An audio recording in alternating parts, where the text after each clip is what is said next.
Kilala tayong mga Pilipino sa pagiging magiliw natin sa tinatanggap nating mga bisita ng may ngiti, serbisyo, galang at pakikipagkapwa-tao. Ito ang katangian na kahit ang mga taga-ibang bansa ay hinahangaan sa atin. Marahil ay parte na ng ating kaugalian at kultura ang ganitong bagay. Kaya naman ginagawa natin ito sa lahat ng tao, mayaman man o mahirap. Ngunit paano kung ang dayo o bisitang iwi-welcome mo at pagsisilbihan ay isa palang aswang? Papapasukin mo ba o pagsasarahan mo na?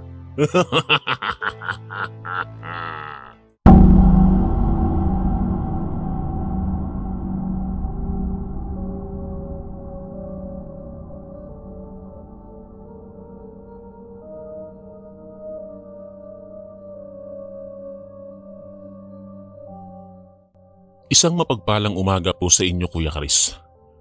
Pati na rin sa mga nakikinig ngayon sa inyong YouTube channel. Bagong listener lang po ako, kaya naman nang makapakinig ako sa mga kwentong ina-upload nyo, nagka-interesado po akong magbahagi rin. Bali nangyari po ito, 25 taon na ang nakararaan. Taga Iloilo po ako at ang baryo namin ay matatagpuan sa liblib na lugar ng probinsyang ito.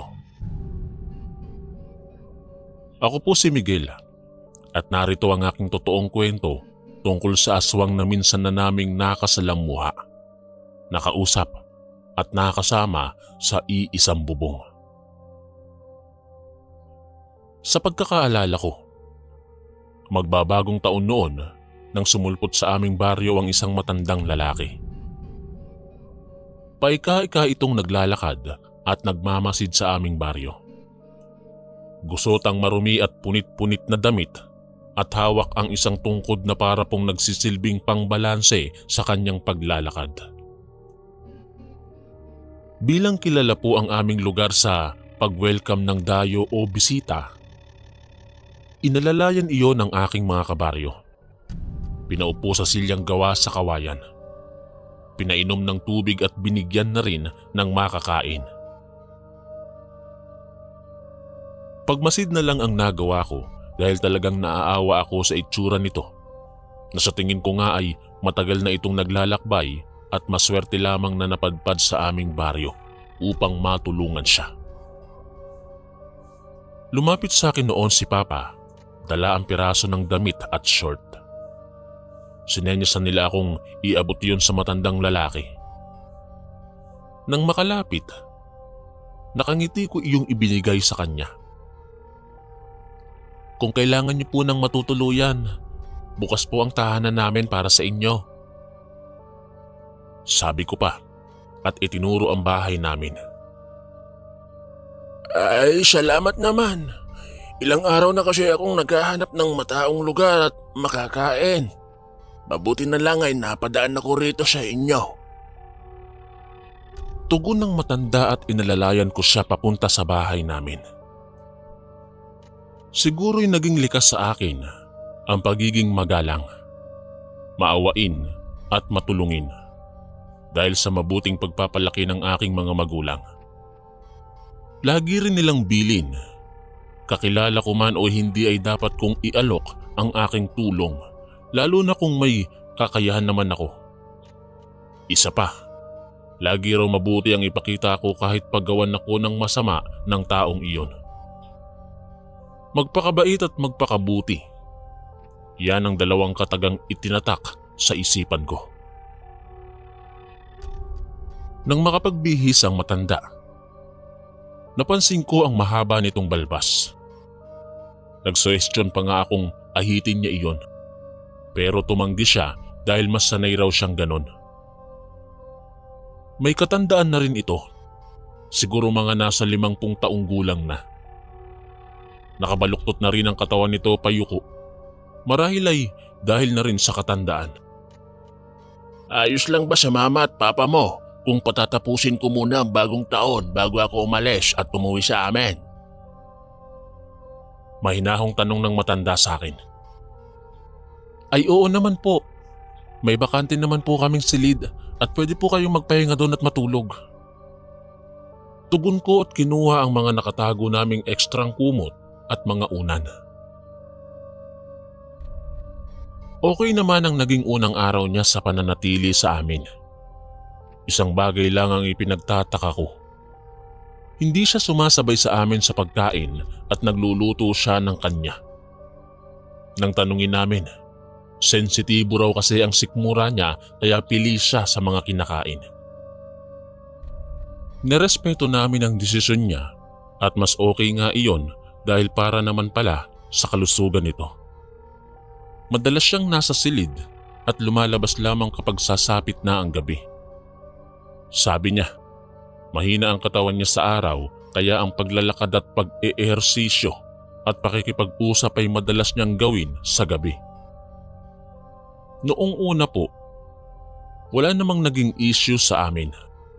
Hanggang isang araw, nung sumapit ang bagong taon, ay nagbago po ang lahat. Nilamon kasi ang buo naming baryo ng kababalaghan. Kinatok ko siya at kinamusta sa silid upang sana'y makasabay siya sa amin sa malawakang handaan ng aming baryo. Pero mukhang natutulog siya ng mga sandaling yon. Hindi ko na lang ito kinulit at sumama na ako sa tila budol fight ng lahat ng aming mga kabaryo. Sobrang saya po dahil bukod sa masasarap na pagkain ay balot din ang paligid ng masasaya at nakakatuwang kwentuhan. Wala pa man kaming kuryente noon, gasera lang ay sapat na upang pagsaluhan namin ang pagpasok ng bagong taon. Hindi ko rin maiwasang mapatingin sa bahay namin dahil para sa akin, sana kasabay namin ng matandang lalaki. Habang nagpapatuloy sa kinakain, isang babae ang lumapit sa amin. Duguan ang mga kamay nito at tumatangis dahil sa isang kaganapan. Agad namin niyong nilapitan at naamoy ko pa ang sariwat masangsang na dugo. May pumatay sa anak ko! May kumuha ng katawan niya! Tura ng babae at sabay-sabay kaming nagimbal at nakaramdam ng takot. Nang tingnan nila Kuya Chris ang bahay ng babae, natagpuan nila roon ang ulo ng isang sanggol pero wala na nga roon ang katawan nito. Dahil doon, nataranta ang lahat. Nagkagulo at maririnig ang bulong-bulungan at mga usisa ng aming mga kababaryo. Ako naman po ay nagtatakbo pabalik sa aming bahay upang kamustahin ang aming bisita. Nag-aalala ako dahil baka may nangyari din sa kanya ng mga sandaling yon. Pagbukas ko ng pinto, naabutan ko siyang nakahiga roon at nakabalot ng kumot ang buong katawan. Dahan-dahan naman akong umatras at mahinang isinara ang pinto. Sabi ko nga, sana'y hindi ko na inistorbo ang kanyang pagtulog. Natapos ang taon namin na imbis na saya, pagtataka at takot ang bumalot sa buong kapaligiran. Nag-imbestiga na rin ang aming mga kabaryo sa kung sino ang maaaring salarin o gumawa ng pagpatay. Inisa-isa ang mga bahay sa baryo namin at nang amin na ang susuriin ay pumagitna ako. Sigurado po akong wala sa amin ang gumawa nun. Sabi ko sa grupo ng kalalakihan. Paano naman yung matandang pinatuloy nyo sa bahay nyo? Matapang na tanong ng lalaki. Nang mangyari po kagabi ang insidente, agad po akong pumasok sa bahay namin. Nadatnan ko po siyang natutulog sa silid. Kaya sigurado rin akong wala siyang kinalaman sa mga naganap. Tugon ko rito. Hindi ko ba maintindihan, pero talagang ipinagtatanggol ko ang matandang dayo sa amin. Iniisip ko ng mga sandaling yon, paano ito papatay kung halos makuba na at paika-ika pang maglakad? Para sa akin, napaka-imposibleng may kinalaman talaga siya. Matapos yun, Bumalik kami sa bahay ni na Papa at ibinalita sa matandang lalaki ang mga nangyari. Hindi nga pala namin nakuha ang pangalan niya kaya Manong ang naging tawag namin sa kanya. Nagulat pa ito at halata sa mukha ang pagkatakot nang sabihin din naming pinaghihinalaan siya ng mga kabaryo namin. Ay, kailangan ko nang umalis dito pala. Baka madamay pa kayo dahil sa akin. Naiintindihan ko sila kaya mabuti na rin na umalis na ako sa inyong baryo. Hahanap na lang muna uli ako ng ibang matutuluyan. Salamat na lang sa pagpapatuloy niyo sa akin. Nakakaawang sabi ng matanda. Hindi ko alam ng mga sandaling yon ay awang-awa talaga ako sa kanya. Kaya naman kinalabit ko sina Papa at Mama na ipagpatuloy ang pagpapatuloy sa matandang lalaki. Inisip ko rin na baka mapahamak ito kung saan dahil may katandaan na rin siya. Pwede ka pang magtagal dito. Ako na ang bahalang kumausap sa mga kabaryo namin para hindi ka nila paghinalaan tungkol sa mga nangyari. Wika ni Papa. Nang lumabas sa mukha ng matanda ang ngiti, napangiti na rin ako. Nang mga sandaling iyon ay ang sarap palang makatulong talaga sa kapwa mo kahit sa maliit na bagay lamang. Lumipas ang araw, ngunit hindi nahanap ang pumatay sa sanggol na iyon. Wala ring ebidensya ang mahanap na maaari sanang makapagtuturo sa sospek. Akala nga namin ay iyon na ang pinakamalala, pero nasundan pa po ito. Ang pangyayari na iyon ang nagbigay na sa akin ng kaba at pagtataka. Sa pagkakaalala ko, 5 ng Enero noon, nang mula sa mahimbing na pagkakatulog ay nagising kaming lahat dahil sa sigaw ng isa pang babae. Nang labasin namin, nakita namin itong duguan at butas ang tiyan. Halos masuka ako sa eksena na yon dahil kitang-kita po ang ilang lamang loob nitong nakalaylay at ang pag-agos ng sariwang dugo sa lupa. Agad akong hinila ni Mama at pinipilit takpan ng mga mata ko. Pero gusto kong malaman ang nangyari. Pagdilat ko, may mahabang dila ang nakabaon sa tiyan ko at hindi na ituloy ng babae ang sasabihin at tila kinapos ito ng paghinga. Ilang sandali, bumagsak ito sa kinatatayuan. Agad akong napalingon sa silid kung saan natutulog ang matanda.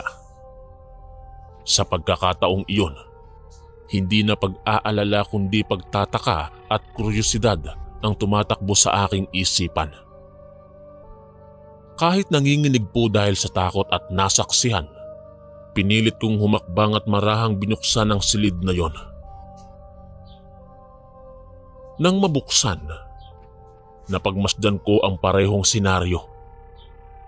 Nakabalot ang buo niyang katawan pero sa pagkakataong ito, bukas ang bintana. Hindi ko alam kung ano pa ang tumatakbo sa isipan ko ng mga oras na yon pero humakbang ako at marahang hinila ang kumot. Nanlaki ang mga mata ko at napalunok ng laway dahil wala roon ang matandang lalaki. Ang nababalot pala ng kumot ay unan na pinagdugtong para magmukhang hulma ng tao. Humakbang pa ako at sumilip sa nakabukas na bintana. Humampas sa balat ko ang hangin at ilang sandali ang amoy ng isang malansang bagay. Tila amoy iyon ng sariwang dugo ng kung anong hayop. Nang mapagmasdan ko sa magubat na parte ang figurang tila nagmamadali sa paglalakad, ay agad akong umatras. Binalik sa posisyon ng kumot at lumabas ng silid na iyon at isinara ang pinto. Nanginginig pa rin akong lumapit kay Mama at niyakap siya sa hindi maipaliwanag na dahilan. Nang mga sandaling yon, alam kong naiisip mo rin Kuya Chris ang nasa isip ko. Maaaring totoong may kinalaman nga ang matandang lalaki sa pagpatay sa aming baryo. Dahil mula nang mapadpad ang dayong ito sa baryo namin sa Iloilo, nagkaroon ng gulo at kababalaghan. Tinikom ko po muna ang bibig ko noon dahil baka walang maniwala sa akin. Ang nasa isip ko, kailangan kong patunayan at makapaghanap ng matibay na ebidensya. Naaawa man ako sa matandang lalaki dahil sa panghuhusga ko sa kanya, pero alam kong may dahilan. Alam kong sa pagkakataong iyon, ang pagtulong sa kanya ay dapat ko munang isantabi. Noong lumipas ang mga araw, mas madalas ko nang obserbahan ang matandang lalaki na kasama namin sa bahay. Sinusuri ko ang mga kilos niya dahil nagtataka pa rin ako kung sakaling may kinalaman siya. Paano niya iyon nagagawa gayong halos mamaluktot na siya dahil sa katandaan? Kasabay nun ay ang pagluluksa ng ilan naming kabaryo sa babaeng buntis na namatay. Dahil daw sa pagsipsip at pagkain ng mahabang dila sa sanggol na nasa sinapupunan pa nito. Hanggang isang hapon, pinanood kong magluto ang matanda. Doon ko lang napansin ang kakaiba nitong estilo at hindi ito gumagamit ng asin at iba pang mga pangsahog. Halos ilaga lang nito ang mga gulay at diretsyo na nitong inuulam. Doon po ay kinabahan ako dahil narinig ko na ang ganitong kwento sa mga kaibigan ko na ayon sa kanila, aswang lang ang kadalasang gumagawa nito. Walang lasa ang mga pagkain nila dahil takot kuno ang mga ito sa asin, bawang at iba pang pangsahog na ginagamit sa pagluluto. Doon ko din lang naalala ang sinabi ng isa pa sa mga kaibigan ko. Ang mga aswang daw ay shapeshifter o kayang magpalit ng anyo sa wangis na nanaisin nila. Nang hapong ding iyon, wala sina mama at papa dahil tumulong ang mga ito sa pagpapalibing ng babaeng namatay at gabi na raw makakauwi dahil mamimili pa sila ng pagkain sa bayan. Sadyang nagpaiwan din ako dahil gusto kong malaman ng katotohanan. Gusto kong patunayan kung talaga bang may kinalaman ang matandang lalaki sa lahat-lahat. Kung aswang nga ba ang taong dayong ito na nakikituloy sa aming pamamahay. Manong, matanong ko lang po, saan po ba talaga kayo nakatira? May pamilya po ba kayo o kakilala man lang? Naitanong ko iyon bilang parte na rin ng pag-iimbestiga sa kanya.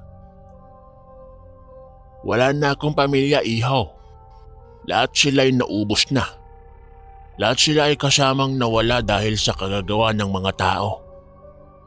Palipat-lipat lang ako kung saan may nakakain. Kapag wala na ay aalis ako at maghahanap uli ng pagkain upang manatili akong malakas at mabuhay sa mundong ito. Tugon ng matanda. Ho? Yun na lang ang naibalik kong tanong dahil sa pagtataka sa mga tinura nito. Tila may gusto siyang sabihin pero ng mga panahong iyon hindi ko agad naunawaan. Mabait ako siya, mabait sa akin. Pero kapag humarang sa dinaraanan ko o ginagawa, hindi na ituloy ng matanda ang sasabihin dahil dumating ng mas maaga sina Papa. Agad namang pumasok ng silidang matandang lalaki. Oh, anong nangyari sa'yo? Okay ka lang? Tanong ni Papa nang makitang namumutla at natulala ako.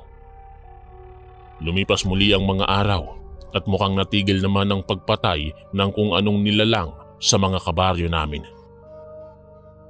Isang gabi, habang nasa banyo ang matanda ay mabilis akong kumuha ng asin at ibinuhos ko yon sa niluluto niya at hinalo ng mabuti. Ang pumasok na lang sa isip ko ng mga sandaling yon, kung aswang siya ay may mangyayaring hindi maganda kapag nakain ito ang niluluto. Nang bumalik ito sa harap ng kalan, napahinto iyon at dahan-dahang tumingin sa akin. Nagkatitigan kami at nangilabot ako ng ngumiti ito. Sobrang creepy po. Napayuko ako dahil mukhang nalaman nito ang ginawa ko. Nakita ko pa siyang ibinuhos ang niluto niyang ulam sa labas ng aming bahay. Kumpirmado. Aswang ang matandang kasama namin sa bahay. At dumating na nga ang araw na kinatatakutan ko.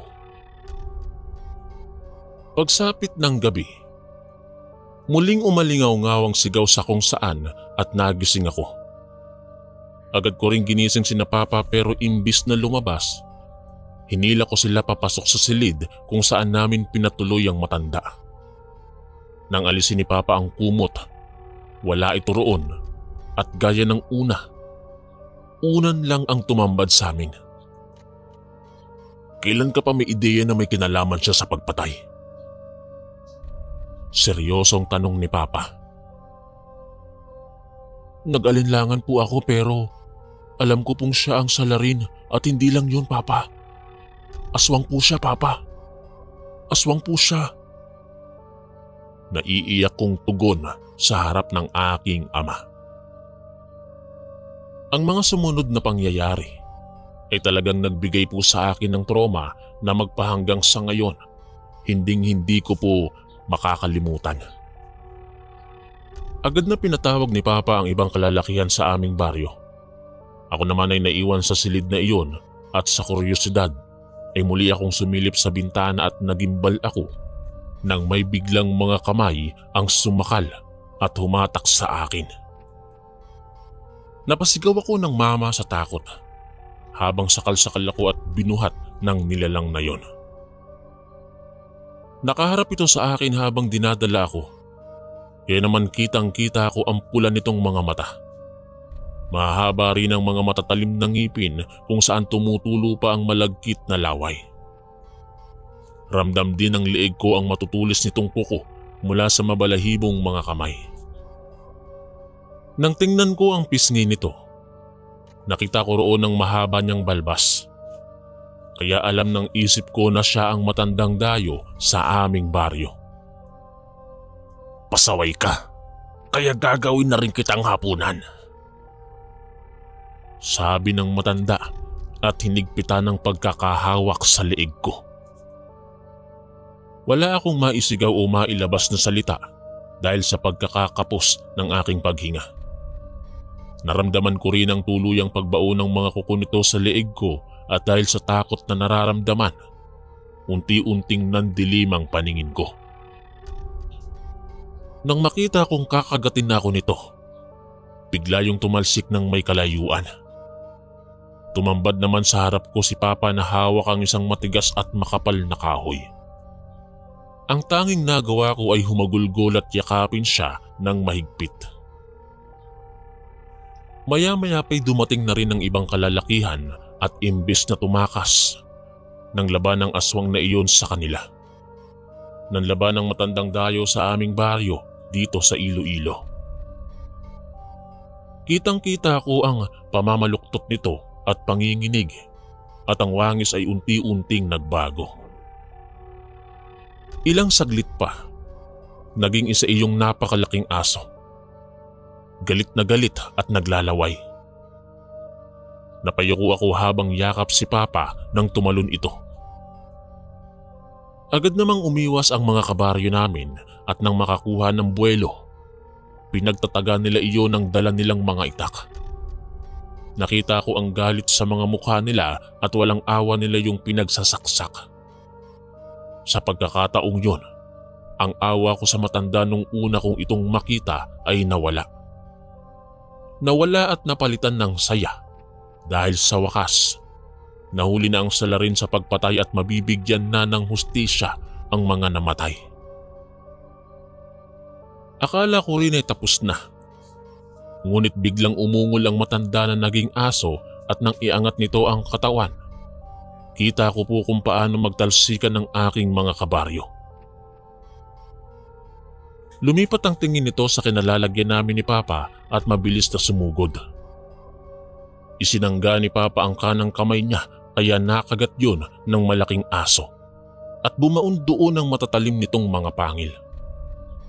Napanganga ako lalo na nang makita ko ang pagdaloy ng duguron at pag-ungol ni Papa dahil sa sakit. Lalo pang ibinaon yun ng aso.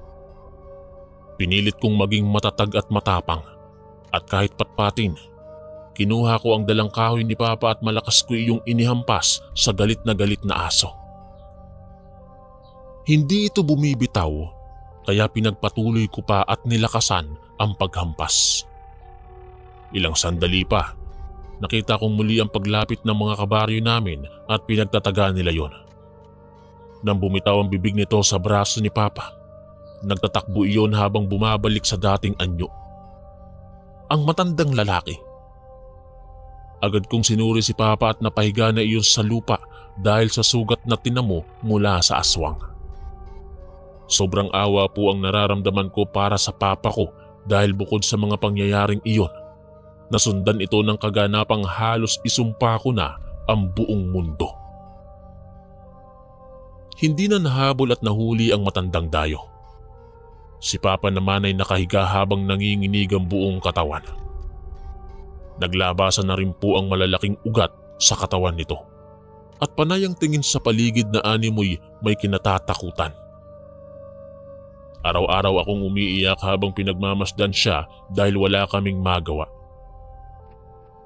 Lumuwas na rin si Mama sa kabilang baryo upang tumawag ng magaling na albularyo. Nung dumating ang albularyo, aakalain mong may sunog sa bahay dahil sa mga usok na nagmumula sa kanyang palayok at mga dahon. Marami rin siyang ipinahid na langis sa buong katawan ni Papa pero walang nagbago at tila lumala pa nga ang kalagayan ni Papa. Kumalat na ang laway ng aswang na iyon sa buong katawan ng Papa mo, Miguel.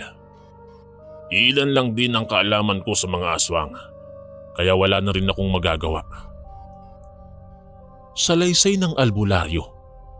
At dahil doon, dumalo yung mga luha sa mata ko at mahigpit kong niyakap si Papa. Nagpasalamat ako rito sa pagtatanggol at pagliligtas sa akin. Yumakap na rin si Mama at halos iyakan lang namin ang naririnig sa tahanang yun. Ilang oras ang lumipas, halos mamaluktot si Papa at ilang sandali nalagutan siya ng hininga. Sobrang sakit po. Sobrang sakit na mawalan ng Papa na ang may kagagawan pa ay ang tao o nilalang na pinatuloy namin sa aming bahay. Pinakain at tinulungan. Dahil nga dyan, na-question ko ang Diyos. Lagi kong sinasabi sa Kanya, naging mabuti naman kami sa lahat. Naging mabuti naman akong anak at bata. Pero bakit kinuha niya si Papa sa akin? Hanggang ngayon, kapag inaalala ko, pakiramdam ko ay patuloy akong hinahabol ng bangungot na iyon. Ng pangyayari at lalong-lalo na ang pagkamatay ni Papa. Siguro nga ay oo. Nabigyan siya ng hustisya. Dahil nung namatay si Papa, natagpuan din ang bangkay ng dayong matanda, hindi kalayuan sa aming baryo rito sa Iloilo. Sabi nga ng mga kaibigan ko, ganoon daw talaga. Kapag napatay mo ang nakalaway na aswang sa nalawayan, ay mamamatay rin ang nalawayan. Kung meron lang daw sana na bantog na albularyo sa amin, ay baka kapiling ko pa si Papa hanggang ngayon. Kaya simula nun, nag-aral ako ng mga ganong bagay. Inaral ko ang paggagamot, paglaban sa mga kulam, barang at aswang. Hindi pa man ako matatawag na bantog pero dito sa aming baryo ngayon sa Iloilo, kilala na po ako bilang mahusay. Marami na pong dumadayo sa amin upang magpagamot at kumonsulta. Hindi po ako humihingi ng kahit anong bayad. Ang mahalaga para sa akin, makatulong dahil iyon ang turo nila Papa at Mama sa akin. Sa pamamagitan din nito, pakiramdam ko ay mas nabibigyan ko ng hustisya pa ang pagkamatay ni Papa. Sana ay sa susunod na pagkakataon ay maibahagi ko naman ang aking kwento bilang albularyo. Sana'y mapagbigyan niyo po Kuya Chris at handa po akong isalaysay kung saan, kailan at paano ako naging albularyo. Sa mga nakikinig naman ngayon, sana'y naging aral din sa inyo ang aking kwento. Sana ay may napulot kayo at magamit nyo sa kanya-kanya ninyong mga buhay. Isang aral din ang nakuha ko. Ang pagtulong ay dapat talagang maging likas sa atin, ngunit ang pagtulong ay dapat ding naaayon sa nangangailangan o sinasabi nga nilang deserving. Hanggang dito na lamang po ang aking kwento. Maraming salamat po sa pagbabasa nito at sa lahat ng mga nakinig. Ako po si Miguel, ang inyong kaistorya.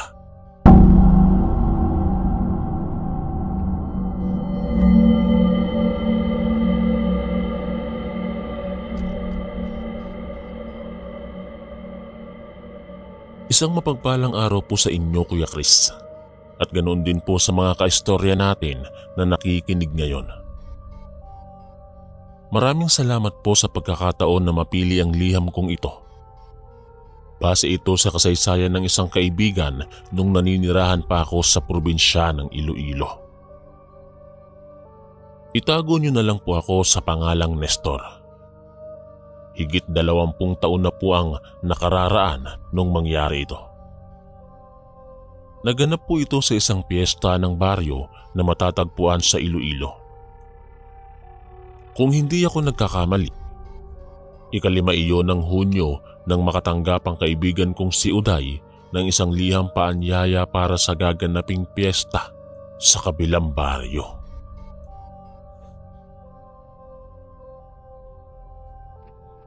Mula yun sa isa sa mga pinsan niya at ayon sa liham, kailangan niyang pumunta dahil marami raw itong babaeng ipapakilala na galing sa ibang probinsya. Kitang-kita ko noon sa mukha ng kaibigan ko ang saya at talaga namang naging excited ito. Bilang matalik niyang kaibigan, inaya niya rin ako na sumama noon.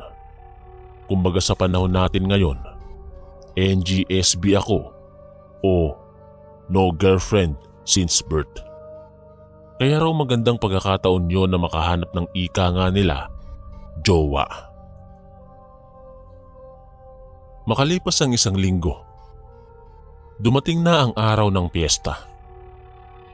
Bali kilometro din po ang nilakad namin ni Uday bago makarating sa baryo Manayap, ang baryo ng kanyang pinsan.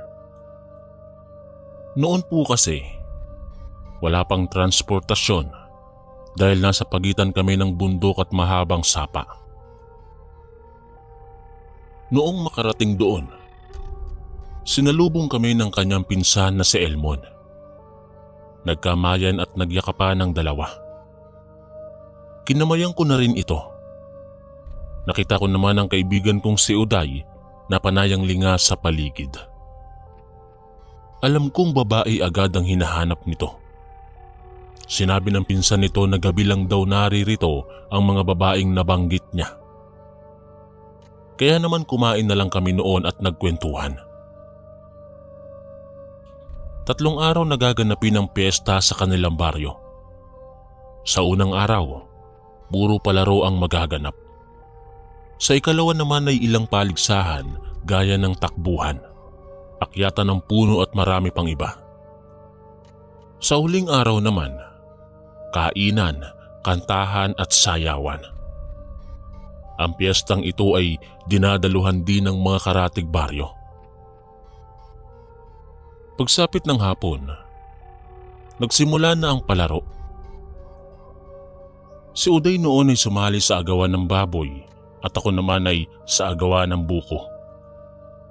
Natatawa na lang kami kasi lahat ng sinalihan namin, wala man lang kaming naging panalo.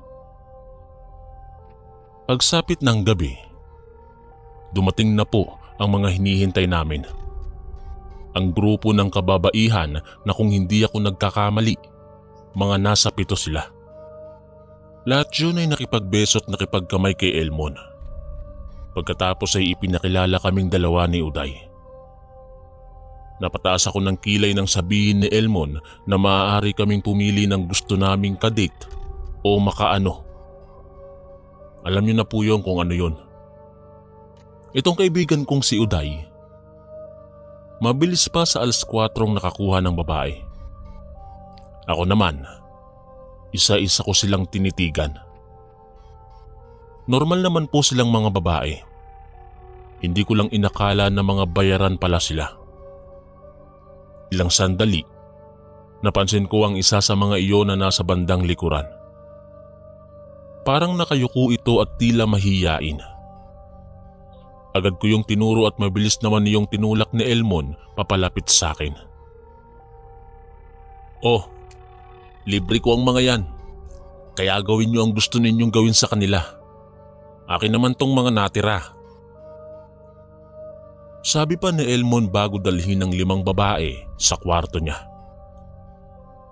Si Uday naman, hinila niya ang kasama papunta sa labas, sa madilim na lugar. Ako naman, dahil wala ring alam sa panunuyo ng babae, naupo na lang kami sa isang tabi. Nagkatanungan kami pero ang personal na impormasyon ng babaeng katabi ko ay hindi raw maaaring ibigay. Yun daw ang pinakaunang rule sa katulad nila. Bali hiningi ko na lang ang pangalan niya at napag-alaman kong Eleanor ang kanyang pangalan. Tumagal din ng oras ang usapan namin at doon ko lang na-realize na maganda pala siya. Ayon sa kanya, magkakapatid silang 7. Nang maulila sila sa mga magulang, wala silang naisip na maging ibang trabaho, kundi ang pumunta sa mga piyesta at magpabayad sa mga lalaki. Nagkataon daw na inimbitahan ng mga kapatid niya kaya sumama na rin siya. First time daw niya ito kaya humihingi ito ng patawad kung hindi niya magampanan ang trabaho niya. Ang sabi ko na lang, hindi niya kailangang gawin ito dahil ako nung mga panahong yon ay hindi rin alam ang ganong bagay. Tumagal ang usapan namin hanggang sa titigan niya ako ng matagal. Doon ko lang napansin na papalapit na ang mga labi nito kaya mabilis akong umatras. Siya naman ay napayuko sa hiya at muling humingi ng paumanhin. Dahilan ko, hindi ko pa kasi nararanasan ng ganoon kaya kinumbinsi ko siyang wag nang gawin at wag nang ipaalam kina Elmon. Ilang oras pa ang lumipas. Nang lumalim na ang gabi, nagpasya na akong puntahan sina Uday dahil simula nang mawala ito sa paningin ko ay hindi na ito nakabalik. Nang papunta ako sa kinalalagyan nila, iniluwa ng dilim ang kaibigan ko kasama ang babae. Nakaakbay pa siya rito at nakangisi ng malapad. Sabi pa niya, jackpot daw kaya napangisi na lang ako. Nung papasok na kami sa bahay nila Elmon, napansin ko ang pulang tila sugat sa leeg niya. Parang malalim na kagat mula kung saan o kanino. Nang mapatingin ako kay Eleanor, kinakabahan itong nakatitig sa akin. Nang lumabas na ang 5 babae sa silid ni Elmon, nagdesisyon kaming pasukin yon pero pinigilan nila kami dahil daw magpapahinga na to. Ang ginawa ko, sinilip ko na lang yon at nakita kong nakadapa ito.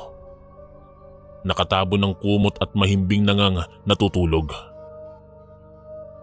Nagpaalam silang uuwi muna at babalik daw uli bukas ng gabi. Tumango na lamang ako at ito namang si Uday ay nakangising nakatingin sa mga yon. Tinanong din nito kung nag-enjoy ba ako at oo na lang ang sinagot ko. Inaya ko siyang umuwi na rin muna pero malayo raw at dito na kami mag-i-stay. Pagkatapos na lang daw kami ng piyesta uuwi.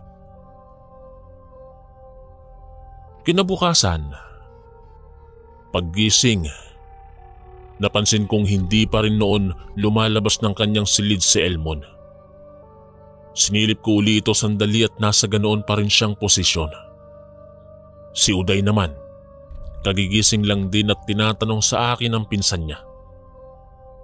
Sinabi ko na lang din na natutulog pa nga to. Marahil iyon din ang isang bagay na pagkakamali ko. Dahil hanggang sumapit ang gabi, hindi pa rin lumalabas o bumabangon si Elmon. Nang magpasya akong gisingin na to, tsaka naman dumating noon ang mga kababaihan kasama si Eleanor. Agad na pumasok ang 5 babae sa silid at ang isa ay hinilan naman si Uday papunta uli sa madilim na lugar. Kami naman ni Eleanor, nagkatitigan lang. Ilang sandali, hindi ito mapakali at parang may kung anong gustong sabihin. Nangawakan ko siya sa magkabilang balikat upang pakalmahin na itulak niya ako ng malakas. Halos matumba ang lamesang nabangga ko dahil sa puwersang nanggaling sa kanya.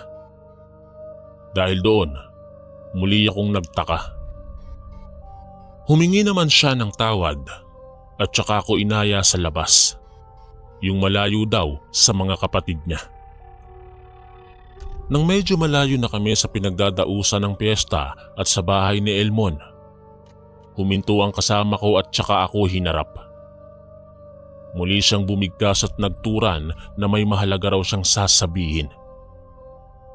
Hindi niya raw maatim ang mga nangyayari dahil sa mabait akong tao.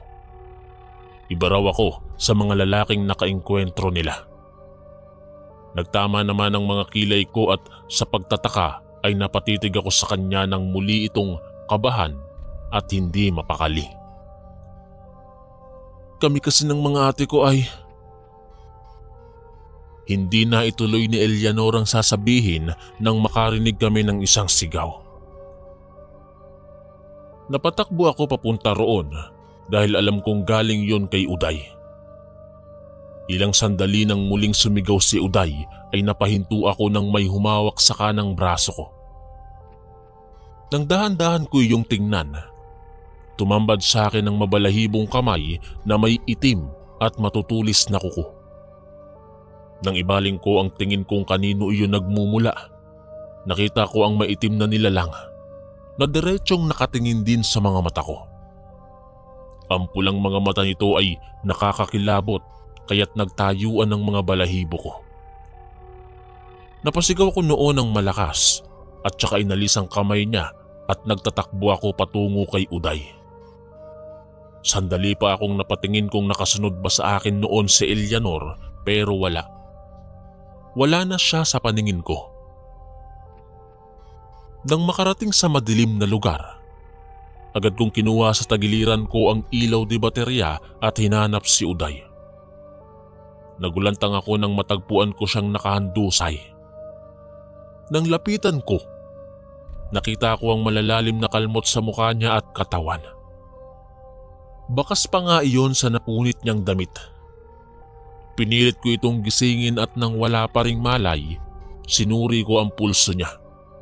At napamura ako dahil buhay pa siya. Nagtataka at natatarantaman nun. Pinasan ko siya sa likuran at mabilis na dinala sa bahay ni Elmon. Pagkarating dun, sinalubong kami ng mga babae at tinatanong kung ano ang nangyari. Nang makita ko roon ang kasama ni Uday kanina, pati na si Eleanor, hinarangan ko ang kaibigan ko at sinabing huwag silang lalapit. Nang mga sandaling yon, ay malakas ang kutob kong may kakaiba at mali sa mga nangyayari. Sinabi nilang gusto nilang makatulong pero binantaan ko silang mananakit ako kapag lumapit pa sila sa kaibigan ko. Matapos nun, sinigawan ko silang umalis na at wag nang babalik pang muli. Nang makalabas sila, agad kong inihiga si Uday sa malapad na upuan at nagtatakbo sa silid ni Elmon upang humingi ng tulong. Halos maluha ako nang makita ang bahid ng dugo sa puting kumot na nakatabon sa kanya. Sa pagkakataong yon, hindi na siya nakadapa. Kaya nang hatakin ko ang kumot, tumambad sa akin ang butas nitong tiyan. Napamura ako ng malakas at mabilis kong nilabas ang kaibigan ko. Nadagdagan ng gulat at pagkatakot ko dahil wala na ito roon at ang nadatnan ko na lang ay ang palabas na si Eleanor. Dahil sa galit, agad ko siyang hinabol kaya bago pa man makalabas ng pinto, nahatak ko siya at ikinulong sa bisig ko. Hinigpitan ko iyon lalo na nang magsisisigaw siya. Ilang sandali pa, hinatak ko siya palabas. Hindi ko alam kung ano ba ang mararamdaman ko ng mga sandaling yon. At dahil na rin sa kaba at takot, nagsisisigaw ako sa mga kapitbahay ng tulong. Nagtaka ako dahil tinatawanan lang nila ako. Nagbiro pa silang uhaw daw ako sa babae kaya ko hawak ng ganon si Eleanor. Nung banggitin kong tingnan nila si Elmon, mas lumakas ang tawanan nila. Sanay na raw ang mga ito sa mga biro at pagiging babaero ni Elmon. Nilisan nila akong nasa ganong sitwasyon kaya halos nanlumo ako at matunaw sa kinatatayuan. Hiwa-hiwalay rin kasi ang mga bahay noon at itong kay Elmon ay medyo nasa madilim na parte. Kaya hindi rin nila narinig ang sigaw o gulong nangyayari dahil sa ingay ng piyestang nagaganap noon. Matapos yun ay agad kong tinanong si Eleanor kung nasaan na ang kaibigan ko. Imbis na sagutin yon, nag-iiyak ito at panay ang hingi ng tawad. Sinabi kong hindi ko kailangan ng sorry niya kundi ang kalagayan ng kaibigan ko ang kailangan kong sagutin niya. Papatayin at kakainin din siya tulad ng bangkay na nakita mo. At ako naman, gusto sana kita pero trabaho lang. Turan ni Eleanor at napaaray ako ng kagatin nito ang braso ko.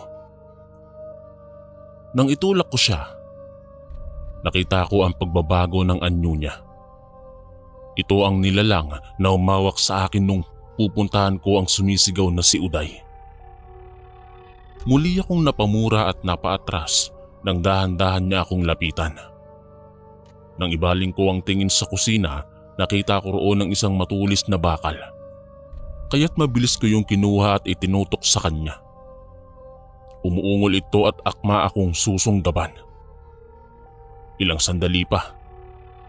Sunod-sunod na tila tunog ng kung anong ibon ang umalingaw-ngaw sa paligid. Nang marinig iyon ng aswang na si Eleanor, nagtatakbo ito palabas. Doon ay agad ko siyang hinabol at sinundan. Pumunta siya sa madilim na lugar kaya't muli kong inilabas ang ilaw di baterya at inilawan ang paligid. Sobrang dilim nun, kaya ang maiilawan ko ay iyon lamang ang makikita ko. Ilang beses kong tinawag ang pangalan ni Uday at bawat pagkaluskos na maririnig ko ay mabilis kong itinututok ang ilaw ron.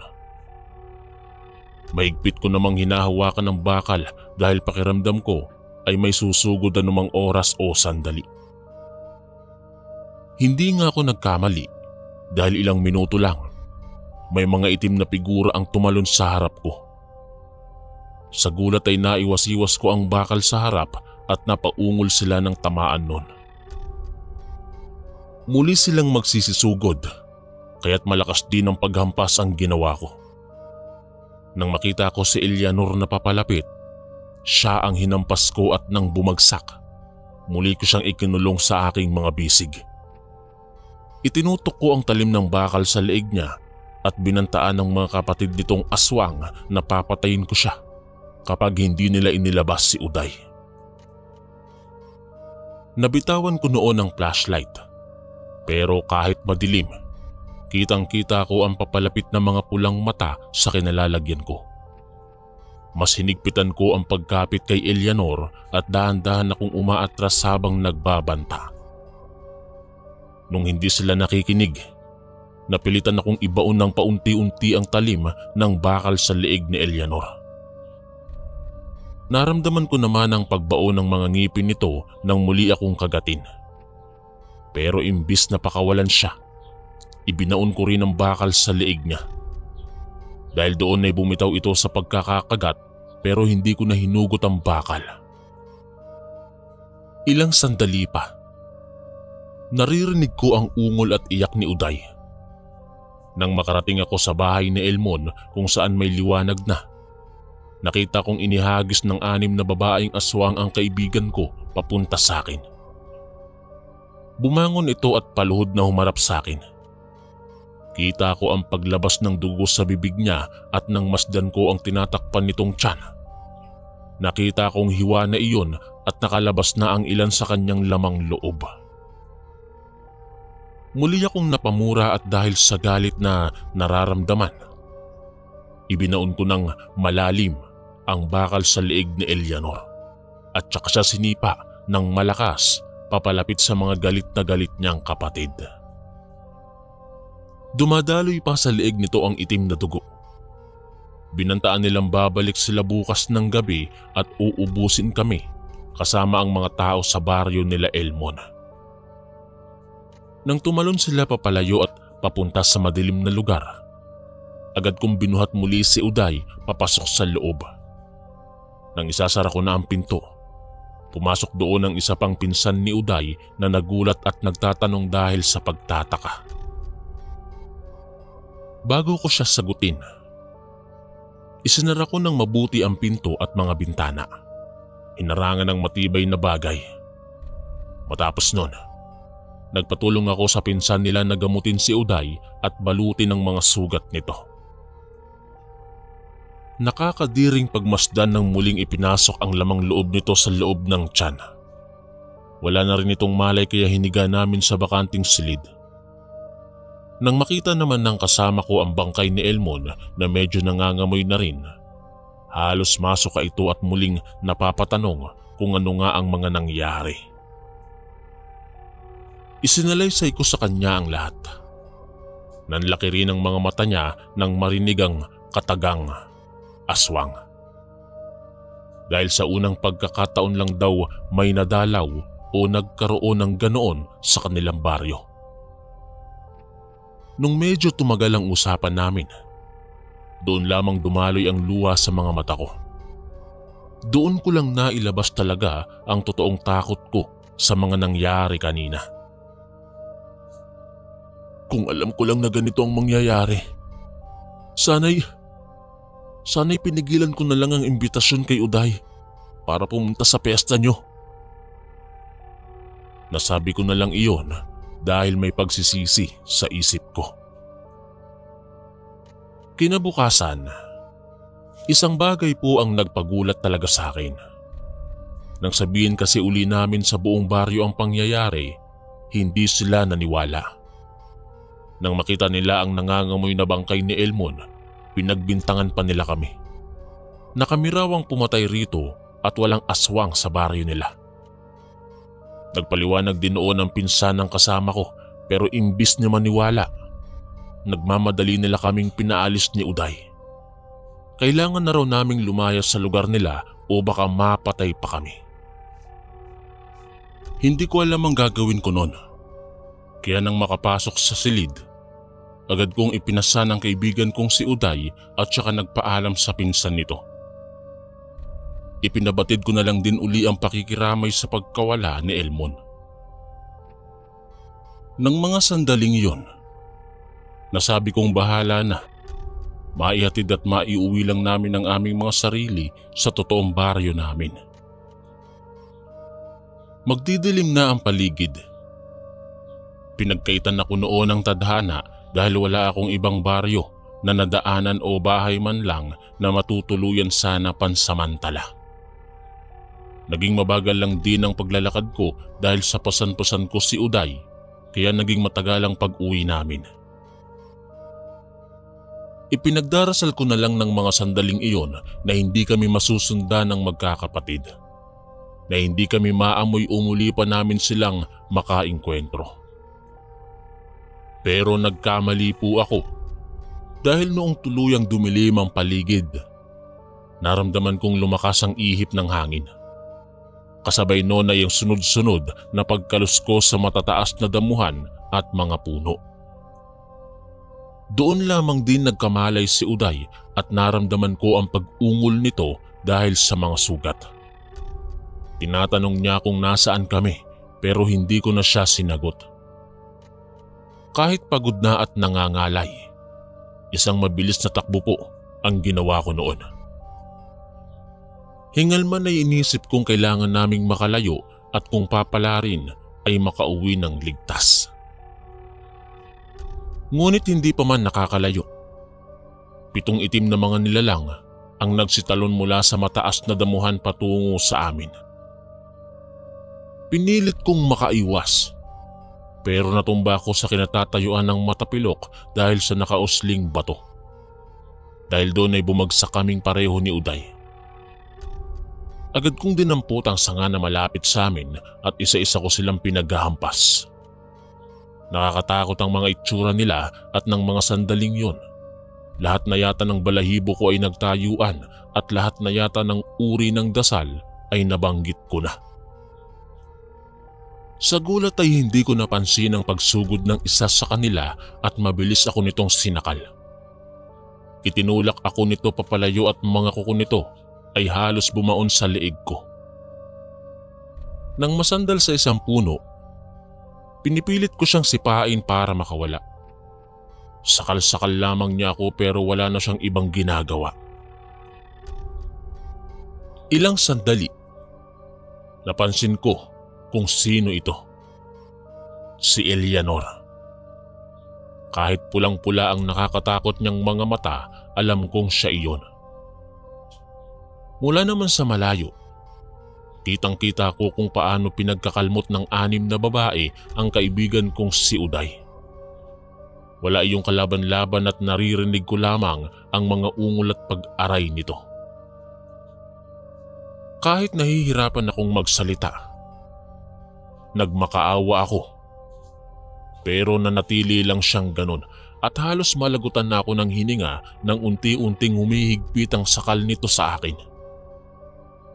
Nang muli kong ibaling ang tingin ko kay Uday, nakita kong iniangat ito ng isa sa mga iyon at ilang sandali pa, muling binutas ang tiyan niya. Kahit may kadiliman, kitang-kita ko ang paghatak sa mga lamang loob niya. Nang maubos, inihagis kung saan ang bangkay nito. Matapos yun ay ibinaling nila ang tingin sa akin at sa direksyon ko naman tumungo. Pagluha na lang ang nagawa ko noon dahil sa sinapit ng kaibigan ko. Luha na lang dahil akala ko, yun na rin ang huling sandali ko sa mundo. Isang himala po ang dumating dahil nakarinig ako ng sigaw kung saan. Bago ako kapusin ng hininga, nakita kong paparating ang pinsan nina Elmon at Uday, kasama ang ilang kalalakihan. Lahat sila ay may hawak na sulo, mga bawang, asin at iba pang panlaban sa nilalang na nasa harapan ko ngayon. Doon ay binitawan ako ni Eleanor at sunod-sunod na pag-ubo ang nagawa ko habang hinahabol ang paghinga. Pag-angat ko ng ulo, nakita ko ang patayang nagaganap. Kalmot dito, kagat doon. Hampas dito, saksak doon. Gamit ang natitirang lakas, tumayo ako at pinulot ang isang sangang may kalakihan. Nang mapaharap sa akin ang aswang na si Eleanor, isang malakas na hampas ang ginawa ko ron. Bumagsak ito at nawalan ng malay.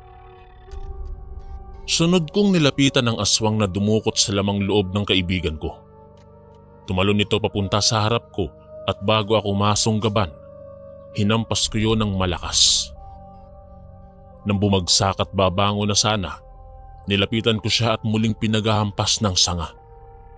Wala akong pakialam basta ang alam ko lang, kailangan nilang mamatay. Nang nanghihina na ito, isinaksak ko ang sanga sa leeg nito. Napaungol pa ito at mula ron, dumaloy ang itim na dugo. Nang tingnan ko ang paligid, bumagsak at patay na rin ang ibang mga kapatid nito. Muli ko namang nilapitan ng gumagapang na si Eleanor. Unti-unti na rin siya na bumabalik sa dati niyang anyo.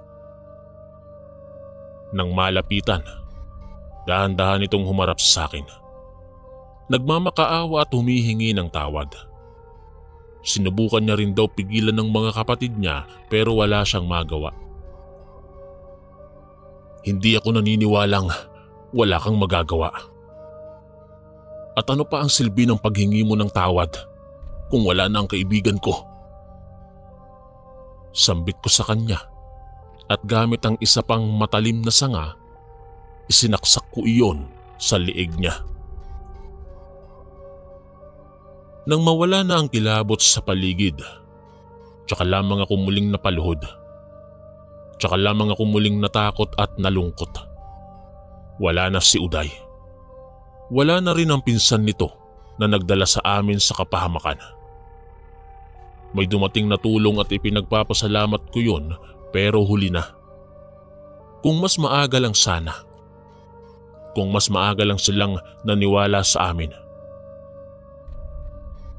Doon din ay natutuhan kong hindi lahat ng imbitasyon mula sa kaibigan o kamag-anak ay dapat paunlakan. Minsan, kailangan din pala nating tumanggi at isipin ang maaaring kalalabasan. Ang liham na ito ay alay ko sa kaibigan kong si Uday. Hanggang dito na lamang po at maraming salamat po sa pagbabasa nito. Ako po si Nestor, ang inyong kaistorya. Maraming salamat po mga kaistorya sa pakikinig. At kita-kits po ulit bukas para sa isa na namang nakakatakot na kwento. Ito po si Kuya Chris, ang inyong kaistorya. God bless po at ingat po lagi.